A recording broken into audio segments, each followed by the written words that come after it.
Hello one, hello all, it's the gothiest ghost of them all, Caspa in the flesh, and it's time for a review of Babytron Bin Reaper 3. Babytron is a Detroit rapper, and this is his 8th studio album, which is an installment of a series, Bin Reaper, which was a mixtape,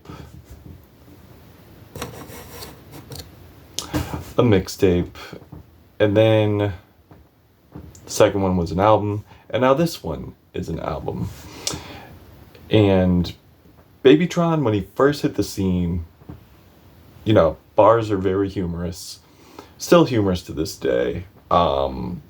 Rhythmically, production-wise, it was going in like a freestyle direction. You remember freestyle, right? I hope you do if you're old like me, because that was a short-lived gem, but it is back in rap form on this one with a lot going on. Like, stylistically, I feel like Babytron brought something new to the table. The only problem is he kind of painted himself into a corner as his albums progressed. Don't get me wrong, the bars were there, but I did want more. And on this, I got more. And I would say he certainly branches out more, sonically killing it over a drill beat on the song Drake and Josh. Also, when I hear him, there's definitely a contrast to be observed. So he's cold, he's chill, he's energetic, but yet the production is very jittery, very sporadic, but yet colorful, and his bars are just out there. But we'll get into that. And he's just strategically just attacking the beat. And he kind of reminds me of like Lil B a little bit. So like, he's going at this in an aggressive manner, but he's not projecting at high measures vocally. And when I say he reminds me of Lil B, minus the quirky inflections, I feel like the absurdity is there, the unorthodox style is there. It's just the goofiness in terms of the tone isn't there. And that's fine, because you want to make a style your own. I mean, there could only be one bass god, which we thank, by the way. The album definitely kicks off to a pretty okay start. I do feel like Babytron vocally could have brought more to the table. But I feel in subject matter, he definitely sticks to the introductory nature and definitely drives home a strong narrative with a lot of focus. So that's something I commend him for.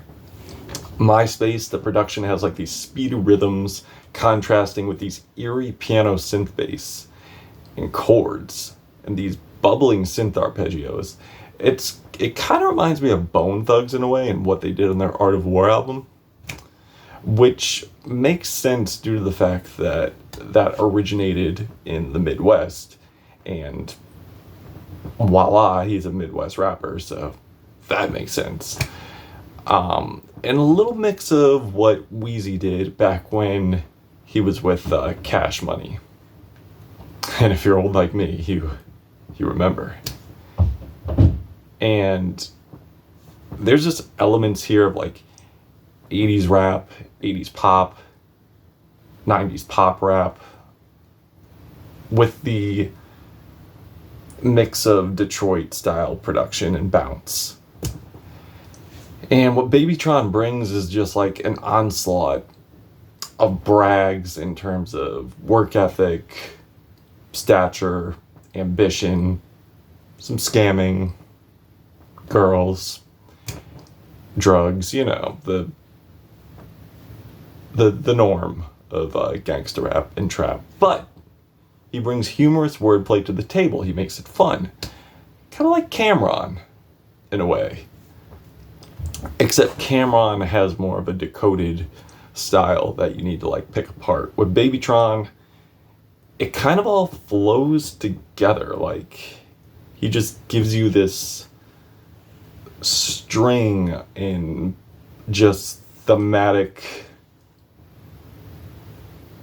not nonsense, but absurdity of like wordplay and how everything strings together, especially on this one.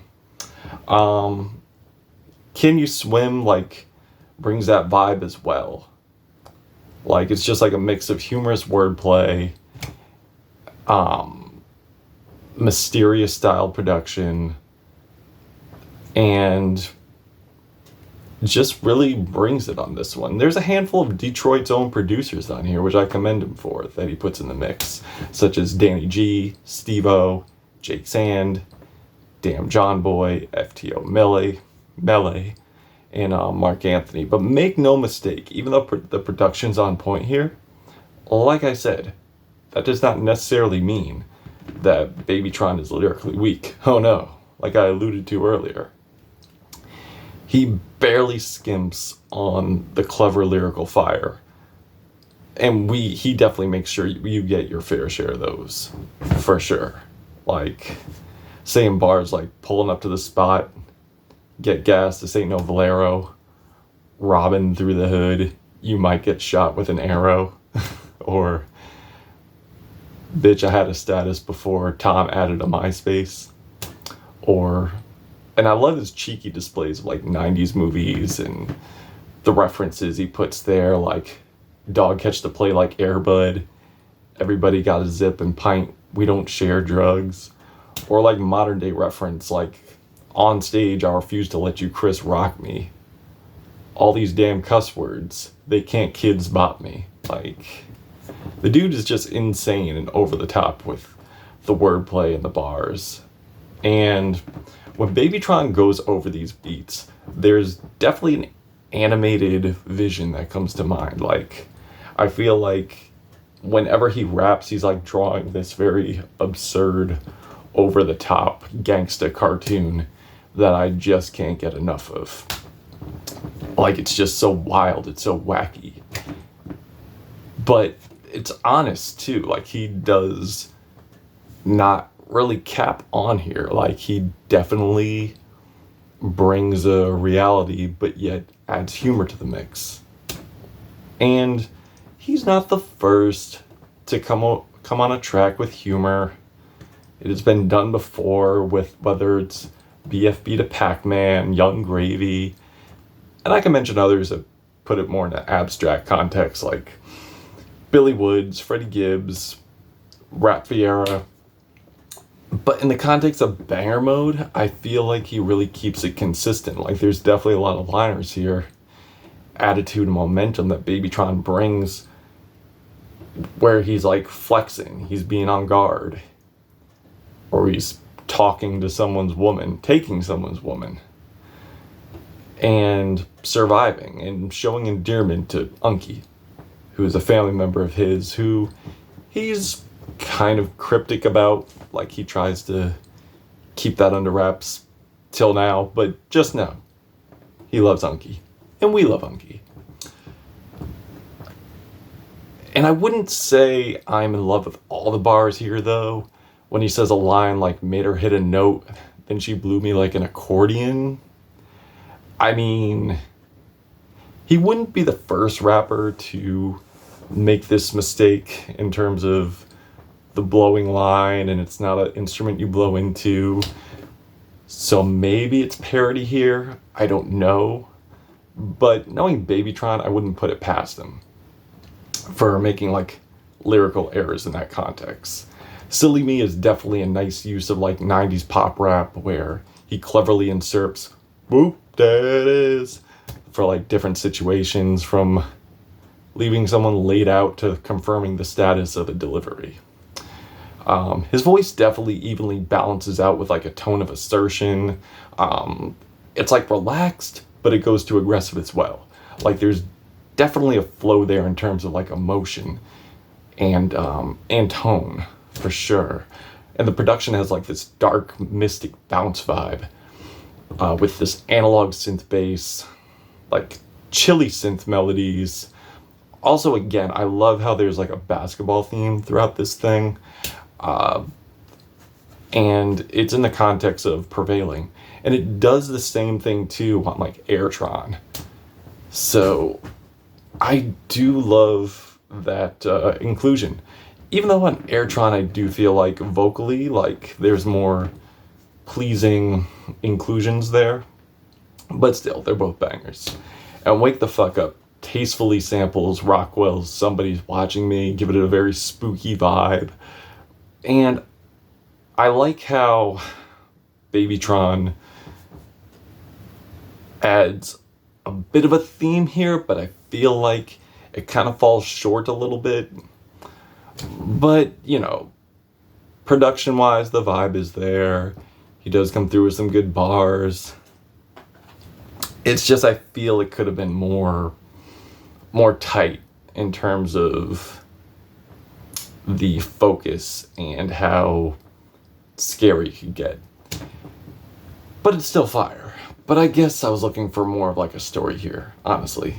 And Drake and Josh has like these straight up drill beat, dramatic strings, triplet hi-hats, synth bass, and an impressive fierce verse from Dougie B. It's like I'm in a haunted trap mansion here. And also awful lot of yeah, where Babytron comes through with his most humorous bars yet, like the Chris Rock line I alluded to earlier. It has this very classy, rich, string-kissed Detroit style beat to it. And honestly, I do feel, even though the beat's nice, the highlight's pretty much the lyrics, if I'm being honest. On side of things, he does have is another banger. Now, I'm not gonna lie though, I'm not in love with every moment of this album. And it's not really for like Babytron, but his features scream, we have Babytron at home. So for the Cypher track, DSM Cypher 2, it could have been better. I feel if he had like a stronger set of features here, it could have been better.